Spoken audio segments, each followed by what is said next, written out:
And I was only there for 2.5, 3 years, but I brought them from under $500,000 to 3.5, 4 million in 2.5 years. I grew up in a very tight neighborhood in the Bronx, and the word is we always take care of each other. You know what I mean? And that was a really hard stab that I took there, and it took me a while to get over it. Look back at how many different people I've worked with over the years, and I'm lucky that I know them. We talk to each other maybe once a year, but when the phone rings and I pick it up, it's as if we were talking yesterday. Like it's just like a brother. Yeah. And I have a number of really good relationships like that I've made over the years. I have an appreciation for my industry. The first time somebody asked me to join a board of directors might be another pivotal moment, because my response was, what? Me? Yeah. Why? What are the things that you've experienced and you have been able to kind of make you a better business leader? Hi, I'm Ralph Perrothers. I'm the president of On The Go Cargo, and you're watching the Last to First podcast. If you're in the last mile delivery industry, you're looking for the best place to come and network, educate, and get the latest insights of what's happening in the space, the CLDA Final Mile Forum is taking place February 18th through the 20th here in Austin, Texas. Now, why should you come to this event? Well, we're going to have a keynote speaker who's going to talk about the power of human interaction in the days of artificial intelligence. We're also going to do flash sessions. We're going to look at some of the leading startup companies in this space and technology and the products and services that you need to help accelerate your business. And I'll be hosting a panel discussion with some of the leaders in the last mile, talking about the top issues, trends, and challenges. Now, this is Austin, Texas. And in Austin, we got a saying here. It says, keep things weird. So we're going to keep it weird, fun, entertaining, and exciting. But if you're in the last mile space, the CLDA Final Mile Forum, and look, last to first, we got a little something special cooked up. Live streaming, live podcasting from the Final Mile Forum here in Austin, Texas. Sign up in the registration link today. I'll see you there. All right, ladies and gentlemen, welcome back to the next episode of the Last to First podcast, where we try to bring you, I think we do a pretty good job of this, bring you the latest and greatest, the innovators who are moving this industry forward. Today is another really, really exciting guest that we have in-house today. He's a fellow CLDA board member with me. I can't talk today. Board member with me. We've got Ralph Perrothers, who is the founder and CEO of On The Go Cargo. And it's going to be a really good conversation because Ralph has a lot of unique experiences, does a different type of freight, but also some stuff we do locally in the on-demand world. But we're going to dig into that, as well as his experience on the national level, leading some regulatory changes regarding TSA. So, big intro, Ralph. Hope you live up to it. Welcome to the podcast. Well, thank you for having me. I'm looking forward to the conversation. I'm glad we got you in here. Excited to get into the nuts and bolts of the conversation. But let's first start with defining On The Go Cargo. Just kind of the company profile, what you do, where you do it, how you do it, so we know who you are. Well, I took it over in 92 after I had a pretty long career up until that point. And when I first took it over, we were primarily only doing expedited air freight.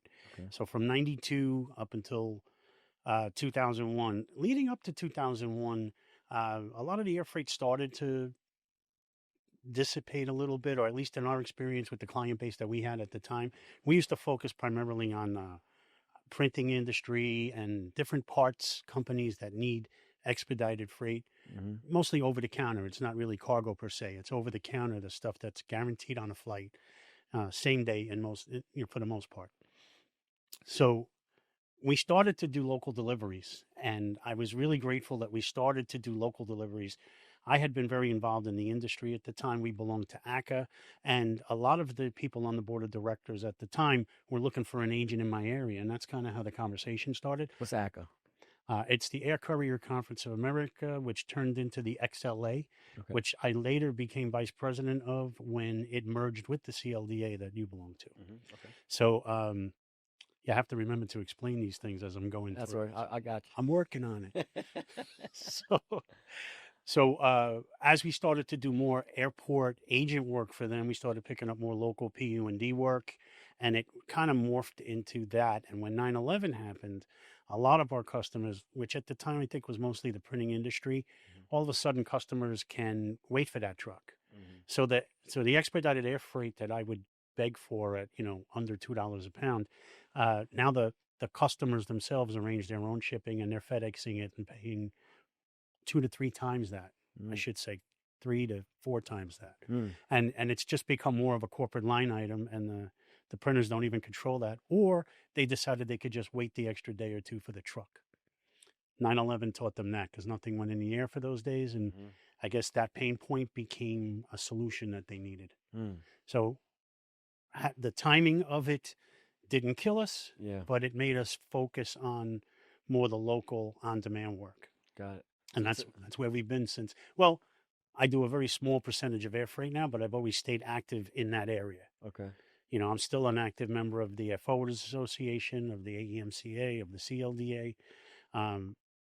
I want to stay current, and I want to give something back to the industry. It's been very good to me. Yeah. You know, people ask me all the time when, I used to say I found this industry. I really think it found me, but I'll get into that a little later in the conversation. Man. Yeah. So today you primarily operate in what markets? Primary on the on-demand side is New York and New Jersey at the moment. We're going to be moving into some pretty good markets down in Florida in early 2026. Okay. And what are the types of verticals or customer industries that you focus in on? We do a lot of AOG, which is aircraft on ground, where there's small aircraft, and well, it actually accounts for all aircraft, but a lot of what we do is related to smaller aircraft. They land in a local airport.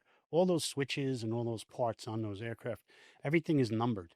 So if you have a certain switch, you might only be able to use that switch 100 times on your log. Then you have to replace that switch. So they might come in to Hartford Airport and they're on number 97. Now they're going to want to replace that switch now because they might not be able to leave.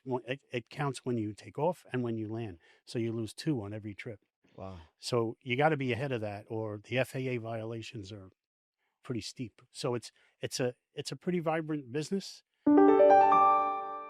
This year, SCI celebrates 30 years of innovation. Since 1996, we've led the way with advancements that have shaped the final mile industry. In 2000, SCI became the first online TPA, and in 2002, the first to offer designated client portals. By 2005, we expanded customer service by creating dedicated teams for individualized support. Innovation continued in 2012 with the launch of live chat and full digital enrollment. In 2019, SCI became the only TPA with full access to W-2 processing and launched Adapt Payroll. In 2023, we were the first to launch a mobile app, and in 2024, the first to integrate full AI enrollment. For 30 years, SCI has delivered progress, trust, and innovation, and we're just getting started. Learn more at sciadmin.com. Well, yeah, it's all run by the FAA, and it's a very counted and measured area. I mean, I don't know the details of it, but I know that they're always, when they're in a hurry, they mean it. Because in a lot of cases, they can't leave until we get there with the part, kind of thing. Got it. I mean, there's a lot of regular everyday stuff that might not have that urgency, but anytime you're going probably on the distance runs, it's really because somebody really needs it. Got it. And do you involve in customs, clearing customs with freight that comes in? Well, we after the fact. So I have helped people find customs brokers in certain circumstances. I would prefer the customers take care of that on their own. We don't directly get involved in that, but we've helped a great many clients over the years. Okay. We do a lot of work with the media, for example, where I shipped equipment and gear, which years ago, it was a lot of equipment that went around. Now it's not, they don't cover media news the way they used to for many, many years. So we used to ship 13 to 18 giant cases of equipment to not only film the news story, but to later edit it, put it on a tape, and then ship that tape back either to a satellite feed point or ship it back to the studio in New York so they can go live with it. So back in the old days, we used to deliver to businesses that just had a giant dish in front of it, and they would feed it back to, in this case, ABC News. Yeah, like the satellite stuff. Yeah. But yeah. Now everything's digital. Now they do it practically on their phone. I mean, it's a backpack and a tablet. Yeah. For the most part. So, but we do ship those now because there's gear involved in that as well. But it's nothing like it used to be. Yeah. Take me to, you mentioned that the industry found you, right? So I want to dig into your origin story, kind of how you got into the industry, but how it got you. Yeah, it's an interesting story. I guess my true origin story is at 17 years old, I had no idea what I wanted to do. And I took a summer job at what I thought was going to be, it was Choice Courier at the time. But they put me in the Choice Air International department, where I immediately became intrigued by what was going on. I had no idea people put, companies put packages on airplanes and tracked them and got them delivered. And it really piqued my interest. And it turned out that they immediately realized that I was really good at it. I didn't expect that I would be. I was overwhelmed by it for the first, week or so, but I really took to it. And when they started, letting people go around me because I was able to do everybody's job, I was a pretty aggressive kid from the Bronx who was looking to make something. And I was a sponge and I wanted to learn the industry. And through that, I got exposed to other areas of the logistics supply chain. Okay. And that interested me even more. So there was always, I think the attraction to me was I never had the same day twice. And there was always more to learn. There was always more to learn, not just about my own specific industry. I wasn't even that far yet, but seeing the other aspects of logistics, I've always found that more interesting because I noticed that some of them do the same thing, but they call it by different names. Yeah. You know what I mean? Yeah. Like Yeah. the only consistent thing I think is BOL. Everything else has a different name in ocean. Yeah. And, A lot of different acronyms. yeah, again, it piqued my interest to such a degree that it kept me engaged. And, I'm in my 46th year now and I still don't believe I've ever had the same day twice. So how long were you with Choice? I was with Choice 2.5 years because,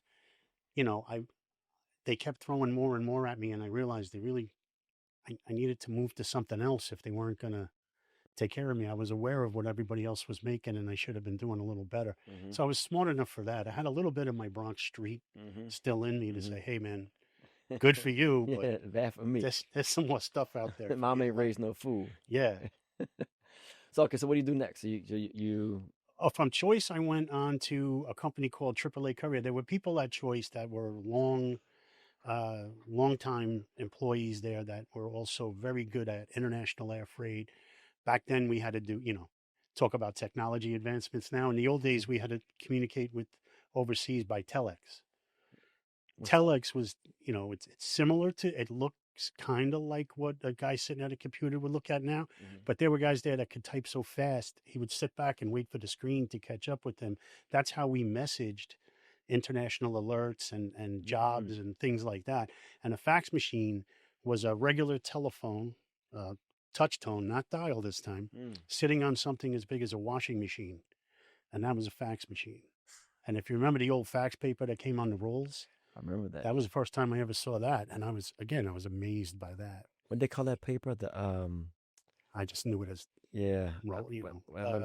We had it that when I first got to QCS, this is 2008, we still had some of the same paper we're using because still faxing was still. And if you didn't use the document that it printed, it's going to fade out at some point. Yeah, right? Exactly. So, yeah, it was. So AAA, and then I went to AAA Courier, which was a similar model to what OTG became now. So my current company is more a model of that company. Okay. Because they do a lot of local PU&D. They do a lot of. In 1983, they did a lot of agent work for other freight forwarders, and they did a lot of freight forwarding on their own. Okay. And there, I was blessed to have worked with some of the best talents I've ever known in the business. Some of them I still talk to. Some of them, we did all-nighters just routing freight and sending freight out all over the country. It was a hell of a lot more of a chore then than it is now. Yeah. We'd have books open all over the floor, and there were no computers at the time. So everything was written out. We had to write out all the shipping paperwork, the airway bills for the airlines. It was a lot back then, but we did a lot of bonding. So, and a lot of those people. What year was this? You date this for? This was 83 to 87. Okay. Yeah, 83 to 87. I was there. And then from there, I left and I went for a company in New Jersey. That's my Jersey exposure. It was a company called PDQ Courier. And it was a really small little courier company. And they hired me to take over their operation. They were failing when I got there. Okay. So I kind of restructured quite a few things immediately. I don't think they were a very young company that wasn't making it, and they made me a really good offer. So I came out. I added all the airlines. I added all the agents around the country, and I started doing a lot of the mixture of work that I had success with. Okay. So, so for that, that experience, I was able to make a lot of mistakes on that small scale company Yeah. and learn from them. Mm-hmm. So, and I was only there for 2.5, 3 years, but I brought them from under a 500,000 to 3.5, 4 million in 2.5 years. Just I did the sales, I did the ops. I would dispatch from my car on the way in. Like it was. So was that your first time really kind of being more in control of an operation from a Yeah, top that level? was my first experience as being in control. But I did earn a lot of respect prior to that, where Mm-hmm. people would always, not always, often look for my opinion Yeah. because I learned it pretty quickly, and I just needed more road under my tires. Yeah. You know what I mean? Now, how old were you then? Because I want to get to, I know I when you, started at 17, so I was in my early 20s. After okay, PDQ, I opened my first company, okay. and I didn't even have enough for an office. But I had one of those shoulder bag cell phones, Mm-hmm. Mm-hmm. Yeah. I remember them. which Remember those. dropped the signal all the time. So all I did was upset my customers when they were trying to, get something done. So, I mean, it wasn't always that way. If I was in a good area, I could talk, but Yeah. there were a lot of times where I couldn't. So I So what was quickly. this company that you founded? What was it called? Well, there was a New York office for. We had an agent that we had a great relationship with in Atlanta, Okay. ATL Courier. I'll give you guys a shout out. They're still around. Okay. And I opened a New York office for them, but I was independent of them. But they supported me for air work. It was another good friend of mine from AAA Courier Okay. that was running their air operation down there. So I had him backing me up on any of the air freight that we took. So it was a really good situation. But I learned a valuable lesson there. I had hired a bunch of people I knew from the Bronx who were looking for ways to make money, and they all got vans, and they were working for me, and they were making great money. Yeah. But just a couple of them, you know, spread a bad pulse through that, and A they rat. they they they tried to take a couple of key customers at the time, so I had to shut the door on that. Eventually, a couple other elements, some politics with another big customer, and it didn't work out. And I wound up moving the business I had left up until General Messenger Service in Morristown, New Jersey, and they hired me as a GM there. So your that business didn't work out. No, Yeah. I mean it worked out great. I mean we Well, never well, lost money, but yeah, because of a number of uncontrollable situations, yeah. I don't. I stay away from certain relationship type hirings now. Mm-hmm. And that's worked out pretty good for me. But that was a lesson that, Yeah. I grew up in a very tight neighborhood in the Bronx, and the word is we always take care of each other. Mm-hmm. You know what I mean? And that was a really hard stab that I took there, and it took me a while to get over that. But So it's always. I'm sorry to cut you off because I've had similar experience too. And it's funny. It's always the ones that you try to help the most. It seems that hurt you the it hardest. it seems because I guess because you give them. Well, I can go deeper. I don't want to go too deep, man. You know, But name drop. Come on, we can name drop. no, No, I'm joking I with wouldn't name drop, but I would say, you just can't offer the opportunity as much as you might have in the past. you. It's unfortunate. I mean, I'm sure I guess if you in it, whatever career you are long enough, you're gonna run across some of these situations. Yeah. But it is frustrating when you do extend that olive branch and you try to help folks out and they're benefiting off the kind of heels of you and Yeah. it's Another of the aches of business. yeah, that's true. That's true.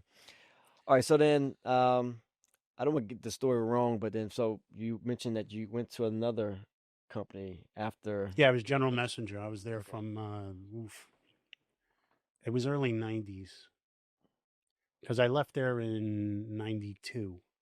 So, Okay. so it was like from 87 to 92. I was there about 5 years. How many companies total have you been with? I worked for, if you count the New York office that I opened for the other one, it's 1, 2, 3, 4, 5. Six, six. I worked for Jay and Errol at Select Okay. Okay.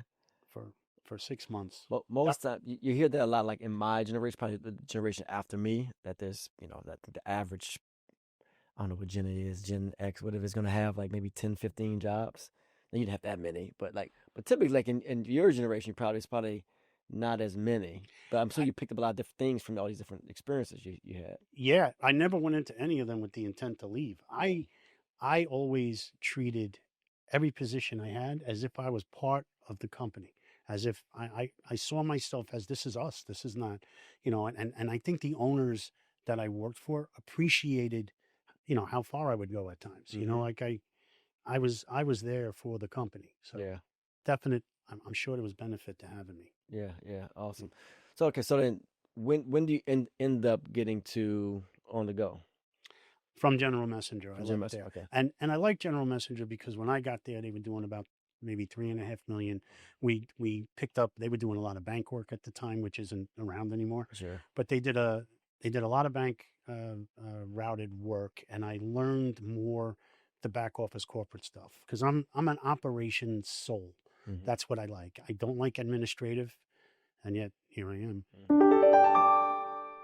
Drop-off brings peace of mind, convenience, and professionalism to every delivery. We're helping healthcare, retail, and industrial businesses offer a better delivery experience. You can place a delivery online from your computer or phone any time of the day with upfront pricing and to-the-minute arrival times. Real-time tracking allows you to monitor your delivery on a live map throughout the entire process. You'll get automatic confirmations when your order is picked up and delivered. Our couriers are vetted, uniformed, and only drive in marked vehicles, guaranteeing a professional experience every time. You can rest easy knowing that we will represent your brand exactly the way you need us to. We're committed to providing exceptional customer service. That's why our delivery experts are available 24/7 to ensure your business goes uninterrupted. This is same-day delivery made simple. Talk to a same-day delivery expert on dropoff.com or call us today. But I like being immersed in the operational logistics. Okay. That's the true passion that I have for the business. So they taught me more of the administrative side and the structure as we grew it from a 3.5 million to a 10+ million, maybe 10 or, I mean, this was 28 years ago, 30 years ago, I Yeah. left there. So I just did the math. That's 33 years ago. 33 years. Wow. Yeah. So, yeah. See, I'm trying not to admit my age now too, You're So, still a young man.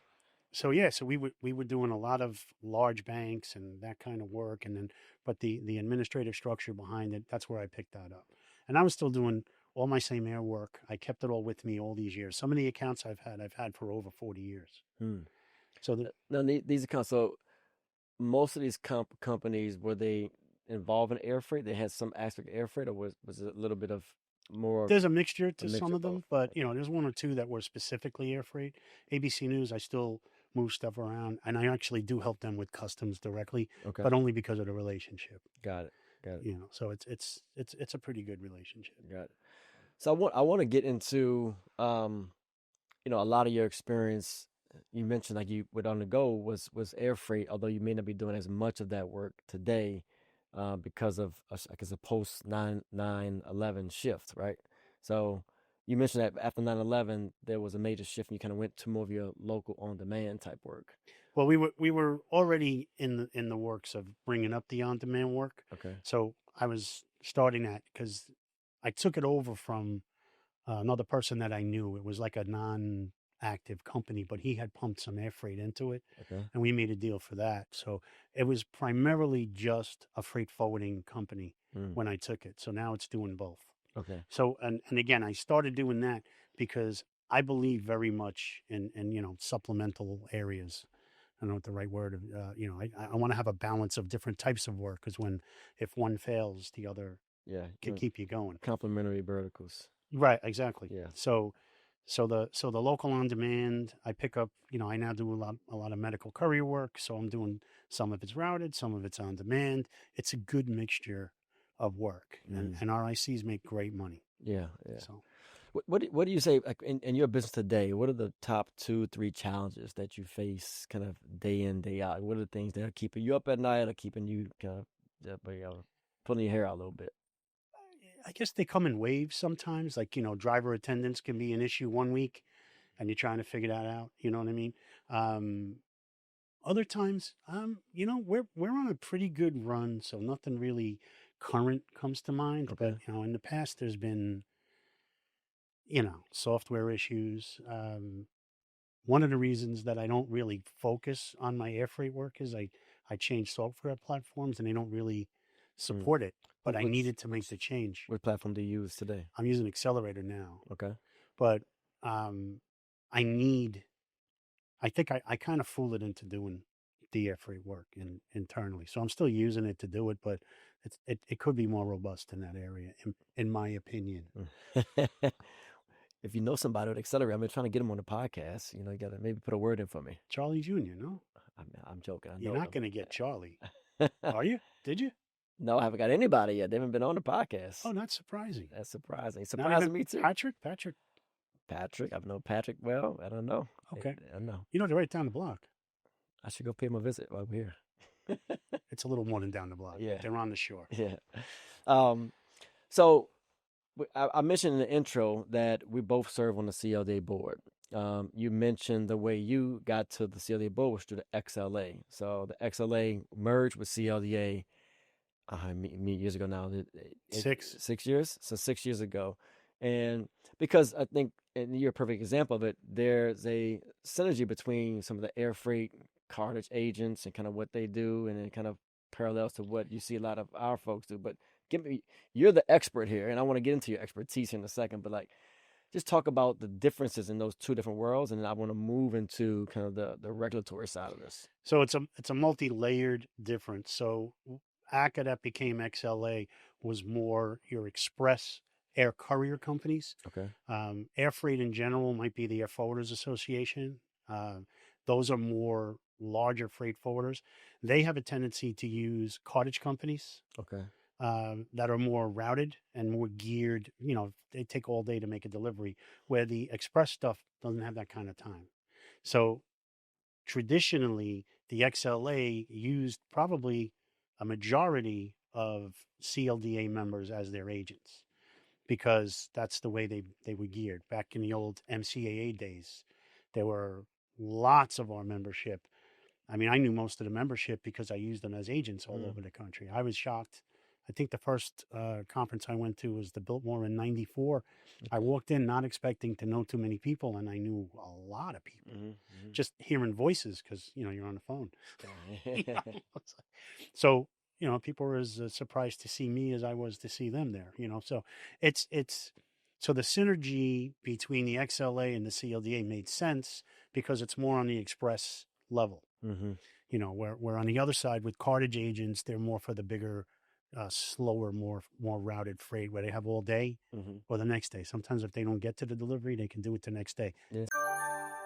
Most TMS systems are built by tech companies who think they understand transportation.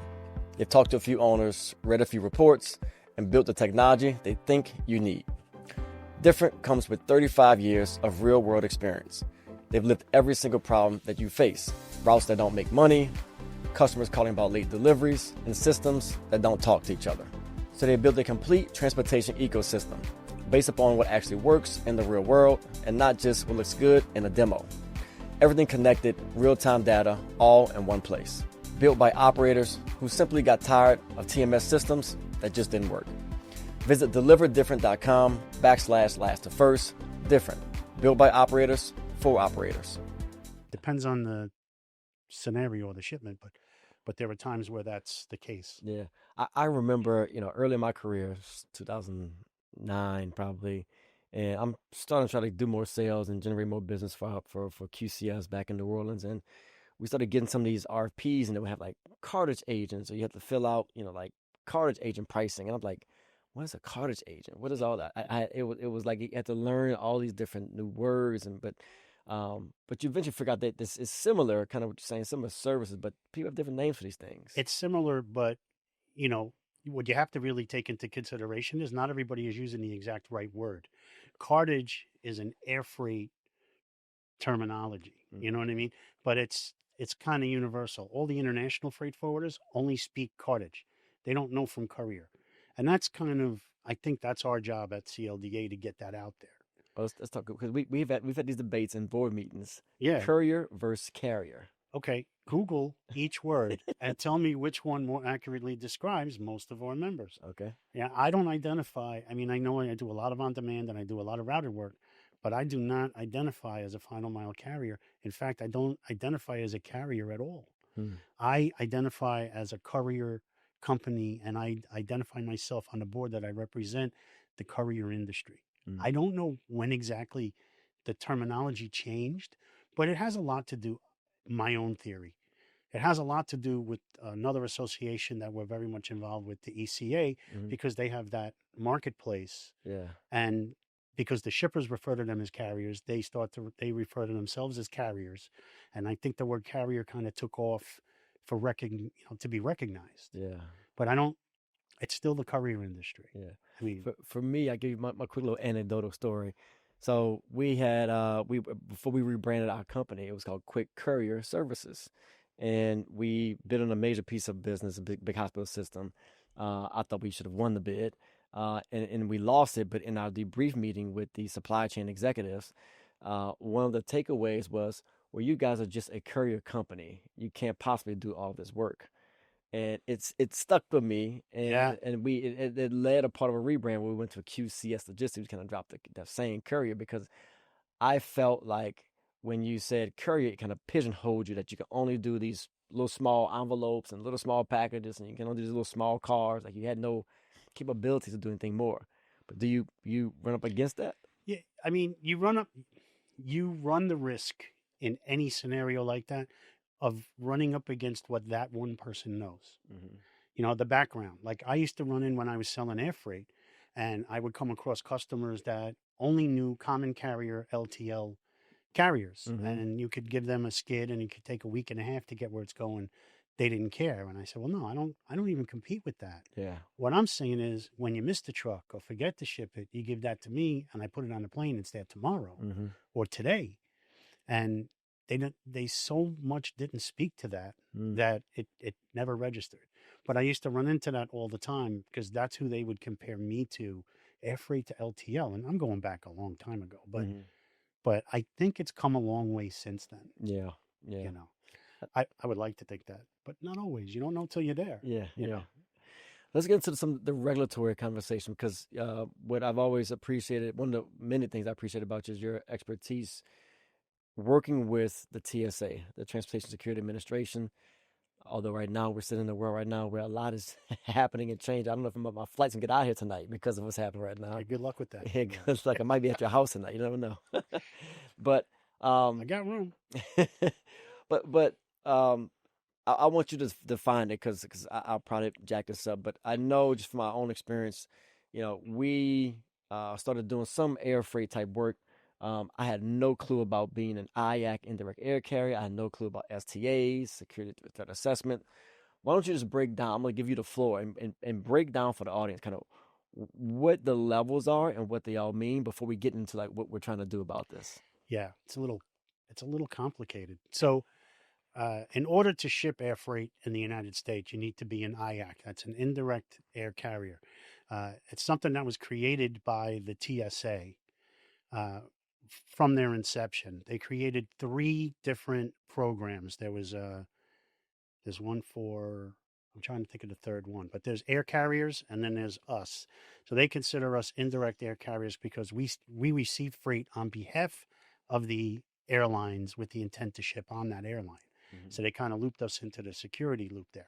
Now, taking on that responsibility, we use agents all over the country, agent companies like QCS or OTG, and they put it up to us to regulate those agents and make sure they stay compliant.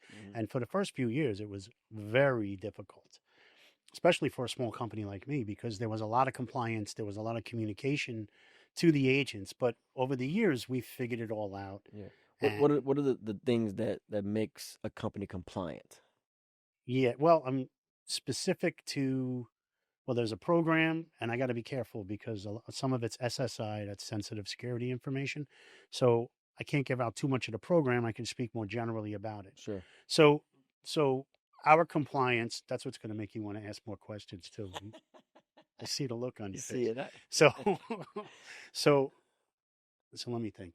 Okay. So we have a program that we have to follow. The program has a lot of different details in it. So they tell us there's a need to know layer for the agents to tell. So we have to all create our own version of what we need to tell all of our agents and at what we consider to cover the need to know piece of the program. And when you're saying we, you talk about IACs, indirect air. So the freight forwarding industry, okay. designated as an IAC. Once you get the IAC number, you have all these responsibilities. How do you get an IAC? How do you? Oh, you have to. Well, I think now you get into a piece, the cart before the horse kind of thing, right? Okay. Because you can't get an airline account without being an IAC, and you can't become an IAC without already having an airline account. The government. But for those of us that are there, I can continue explaining this. Yes, go. I'm gonna shut up now. Yeah, let Rat go. So right. So now you're an agent. You're an agent in New Orleans or Houston or wherever. You're getting in the beginning of this. You're getting, if you do that kind of work as your market, you're getting different, maybe conflicting. I mean, they're a lot better now, but in the beginning, some of them were very much conflicting, but it's gotten better. Now you have to report to everyone you do work for in your own market. So, and with each one, you have to carry a certification letter with their letterhead on it that states that, it's a big piece of the program. Mm-hmm. So you're carrying all of these things, documents that are, we think, a risk. Mm-hmm. I'm trying to think if I went. Yeah. Okay. So You're good. So each of your drivers has to have training, and for years it was annual training. They just recently went to biannual training. So you have to always carry current proof of biannual training, and you have to get an STA, a security threat assessment. The security threat assessment has to be filled out, and that's where most of the fines are with it, because it has to be filled out exactly correctly Mm-hmm. in order for them to process it. And even whether they catch it or not, if they find out later that there was something wrong with it, they that's a whole nother thing. Let's not go there. so there's a lot to do for all of your drivers. You have to keep that STA current as well. Okay. I think now they'll take, for ID, they only take a U.S. birth certificate, a U.S. passport, or an alien registration card current in order to be able to do this. You can't get it anywhere else. So the process is difficult, and it's up to the individual IAC. What we're asking for to go into that is we want to be directly regulated in one place. We want as an industry to be recognized by the TSA so that we have one place of regulatory compliance with them, and we're not answering, because now if there's a security breach en route to the airport or something, Mm-hmm. we don't just have to report it to the company that we did that job for. We have to report it to every one of our clients. And that, with a check mark, they can say, oh, these guys are dangerous. Mm-hmm. Maybe we shouldn't use them anymore. So there's much to be appreciated by being directly regulated. The other part of that is we've had so much experience with TSA over the years. We know how to mitigate some of the penalties that come through. So, I mean, they're in it. They never meant the programs to be punitive, Mm-hmm. so there is plenty of support there so that nobody really suffers from it. All the best players that are doing it now are going to become the best players. They'll just have their own regulatory spot, and they'll be able to promote themselves as best players, where you can't do that now. Mm-hmm. You know what I mean? Like, right now you have to go through. Yeah, you have to go through somebody, and if you're promoting, they don't. As in anything else, we want to be able to police ourselves. We want to be, we want to be respected as an industry. Mm-hmm. They don't see us Yeah. on that level, and I think that it's time they did, because, we're adults in the game, Mm-hmm. and we deserve that kind of recognition, I think. Yeah. Yeah. It's one of those areas I think a lot of people don't fully understand until they get into it, like the different layers involved between the IAC and then, being an agent, and then having, to go through an IAC and get your driver's SCA certified and keeping the annual updates. I can remember at QCS, we had an ops manager that's kind of over this stuff, and man, she would be, she would be just every the annual update came up, getting people to come in the office and take the training, take the test, and it was like herding cats. It And is. Well, it can be. it can be a challenge, and but it's important because, and you tell me the history here, but I think a lot of this was heightened after 9/11. I'm assuming because obviously, Well, the program enforcement of it, because the TSA didn't exist before 9/11. So DHS was formed, and everybody thinks they created this program. I have a flash drive that I gave out to all the TSA members that came to our meeting back in March of my original training video. Oh, sorry. yeah, From 1997.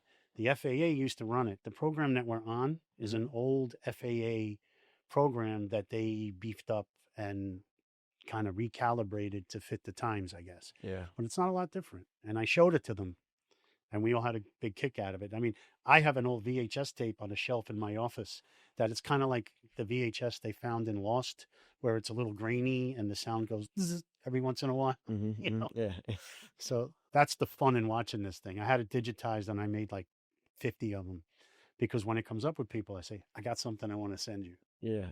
What are the biggest challenges in that particular segment today? Like so we're talking about, some of the regulatory, updates and things. And the biggest challenge is making sure that your agents are staying compliant, and they've made it easier. There's a couple of vendors out there now that they can file through. Like Varut. Yeah, Mm. yeah. Varut's out there. Varut's the one who's the kind of lion's share of that market, and What do they do? Just for the audience, what is Varut? well, they give a place for us to transfer those contracts and programs digitally in Mhm. seconds. So you can go find an agent if you need an agent somewhere, and you can Mhm. sign them in seconds, Mm. pretty much, as long as they know that it's there for them to sign. You sign that, and then we can also import their entire driver list and put it in the TSA website under our compliance, Mm. which is great. Just like it's like a compliance and It clearinghouse and a it made compliance. my life easier than it had been at that time. Yeah. It's and a lot of people have come to rely on that. But this ask that we did a letter that we submitted to the Senate to ask for regulation on our level. And what that's going to do with our own compliance is we're going to have a layer. I mean, the goal is to have our own layer in the same website where we just go in and update. Mm-hmm. And then anybody that was signed with in there would just automatically inherit in real time. Mm-hmm. So, and I think the concern is how to vet the STAs. Well, we've partnered with three of our biggest affiliate members. It's Open Force, SCI, and GigSafe, Mm-hmm. to prove to TSA that the ability to verify identity on the federal and state level Yeah. already exists in industry. They don't even know that we're that far Yeah. ahead of their thoughts. Mhm. You know what I mean? So it's like any other government situation. They don't know where industry is until we kind of Yeah. we have to confront them with where we are. Yeah. So here we are. They don't know what they don't know. And I think it's one of those things where if you can from a value proposition for your business, right? If you're doing this type of work, it is a differentiator. We talked maybe a year or so ago about having the ability to almost highlight on your company profile, whether it be on a CLDA website or some other place, like a directory where like, hey, I'm a certified, IAC or STA approved drivers, and where you can really use that to find more shippers and clients who are looking for those types of capabilities. Absolutely. And we want to go a step further. We want to make sure TSA is aware of the IC level there, because we want to offer the training and the STA, right on our website too. So, an IC comes to work for you, you can say, okay, you can work for me, but you can't do air work until you go get yourself certified, and give them the ability to go do that. You put that responsibility on them at that level. On them. Yeah. They can do it. They can sign up their company, and they can do, if they have employees, they can do that too. Mm-hmm. So, which makes sense. But they needed to know of that. When this program first came out, all the language in it was referring to employees. Mm-hmm. We the Air Force Association, ACA, and a number of other entities involved in air freight, kind of said, you don't realize how much air freight is moved by outside parties, Mm-hmm. and you need to address that. And that's when they came up with using AR, as that. But Mm. AR agent, um, the description that we gave TSA in our meeting with them, just so everyone knows, we had a 2.5 hour meeting in Washington, D.C. with the TSA during our Washington fly-in. And if you can make one of our Washington fly-ins, it would be great. Yeah. Yeah. But we made the point of the level of ICs and, how many of us operate with them, Mm-hmm. and that we needed them to be identified as well. And we told them any one IC might work for 5 agent companies in any given airport market. Right. So he's going to appear on all of their profiles, but Mhm. we need to have him give him a place to get himself certified. Yeah. So, like anything else, they took it with a grain of salt, and we'll see where it goes. But we have a good in with the I think it's Senator Moran and Duckworth, Okay. chair of the aviation committee, and the senior member of the aviation committee, and they're open to it. And we've actually spoken with them, and we've actually presented it to Ted Cruz's people Mm. as well. And Ted Cruz's people, because like I was saying earlier, the TSA operates in silos. Yeah. So when we got changes made to the IAC program, we thought the same changes, went on to the air carrier program. We got identification from the shipper. It could be a company ID or it can be a government issue ID. But so now it's a matter of you verify the ID and you're good from the shipper. But when we get to the airport, we still have to give government ID, and they know Mm. our driver's license number, which I think is a little extra personal. And I've made that case. So taking down the silos so that when a change comes in, you really want the 3 silos to come down, and you want it to be one big program with a number of departments that specifically administrate, each level, because we're going to need, and we are offering to help them with the IC level and with I almost said carrier, with the courier level. I was chewing your own words there. I almost did. All right, check this out. If you're in the last mile delivery industry, we have created something that's just for you. We've called it the last to first huddle, or the L2F huddle. We can come into an ecosystem or community built for the last mile by the last mile. Now, you'll be able to get access to educational courses, right? Playbooks, as I call them. We build playbooks teaching you everything from A to Z in the last mile industry. Everything from how to set your right driver model, to how to navigate misclassification issues, to how to find customers, how to price that work, how to operate it, all the way through to if you want to buy a company, how do you value those businesses. We also have an AI tool called Ask Miles. Miles will answer any how-to question about the industry. I've personally trained it myself. It's pretty damn good. And then also, we're about community. So you're going to access coaches, experts. We have film studies or weekly calls. You'll be able to deep dive into workshops. Look, this is the place to be if you're in the last mile industry. L2Fhuddle.com. I'll see you inside. It's time to huddle up. Let's do it. I'm going to wrap up with a question that I ask all my guests, which is talking about your last to first moments. And for me, I like to get a sense of, again, bringing some of that personal piece into the professional piece. You've had a wealth of experiences. You've shared a lot with us today. I'm sure some good, some not so good, right? But ultimately, something has led for you to be in the seat that we are today, having an organization you've been running now for 30 plus years. Yeah, let's leave it there. But when you think about kind of your last or first moment, that pivotal moment that has kind of shaped you and really defined you and your success, what would you say that is? That's interesting.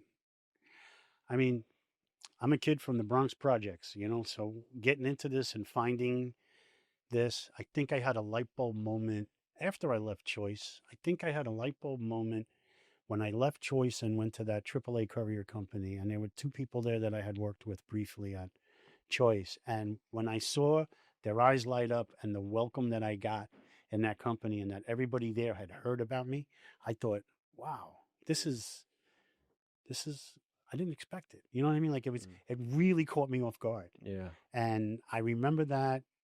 I still remember that. Mm-hmm. And I look back at it. I look back at how many different people I've worked with over the years, and I'm lucky that I know them. And I've got a buddy of mine that The guy that I used to do overnighters around in freight all night with, he's with a big company out in California now. We talk to each other maybe once a year, but when the phone rings and I pick it up, it's as if we were talking yesterday. Like it's just like a brother. Yeah. And I have a number of really good relationships like that I've made over the years. So I have an appreciation for my industry. And the first time somebody asked me to join a board of directors might be another pivotal moment, because my response was, "What? Me? Yeah. Why?"